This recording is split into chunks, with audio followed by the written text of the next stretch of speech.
doing to keep their homes safe, especially, as you say, when they're traveling on the road. One of the big things is setting up and activating those home security systems. They're also saying you shouldn't post any of your valuables on social media. Also avoid posting your specific location on social media. But another interesting point in those memos, this is from both the NFL and the NBA to their players and the teams, is that they say that they've been briefed by the FBI. And the NBA's memo says that the FBI told them this was part of a transnational theft ring, specifically pointing to a South American theft group.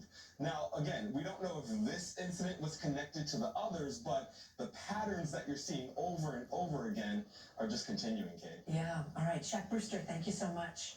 Well, we are getting more video of the moment a high-speed passenger train crashed into a fire truck. It happened Saturday morning. If you didn't see it, it is dramatic. South Florida, about 30 miles north of Fort Lauderdale, at least 15 people, including 3 firefighters, were hurt. NBC News correspondent Dana Griffin has more on the investigation and what led to this collision.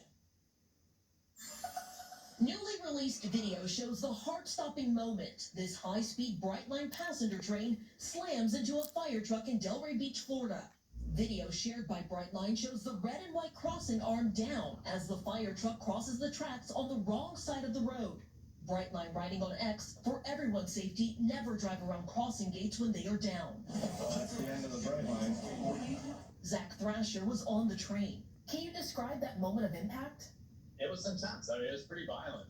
And moments before the collision?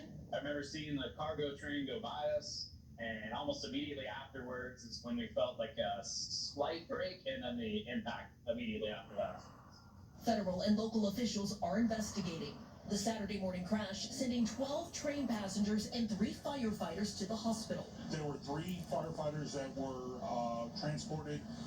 2 of them were trauma alerted or deemed critical at the scene. Their status has since been upgraded to stable condition. The video does not show the impact, but this mangled fire truck shows how brutal the collision. I was like, oh my God, there's no way. There was no fire or anything, but it was a loud crash. And the moment I heard that, I knew that it was a train, nothing else.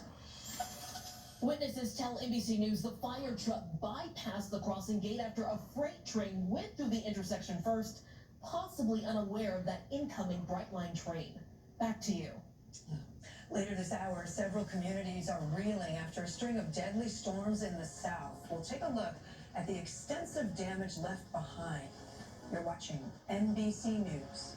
Dave.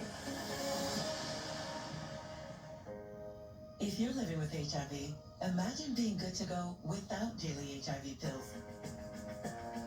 Good to go binge watch. Good to go out even later. With Cabenuva, there's no pausing for daily HIV pills. For adults who are undetectable, Cabenuva is the only complete, long-acting HIV treatment you can get every other month. It's 2 injections from a healthcare provider, as few as 6 times a year. Don't take Cabenuva if allergic to its ingredients or taking certain medicines that may interact. Serious side effects include allergic reactions or rash, post-injection reactions, liver problems, and depression. If these occur, get medical help right away. Tell your doctor about your medicines or supplements, medical conditions, liver or kidney problems, mental health, pregnancy, and breastfeeding. The most common side effect is injection site reaction. With Cabenuva, you're good to go without daily HIV pills.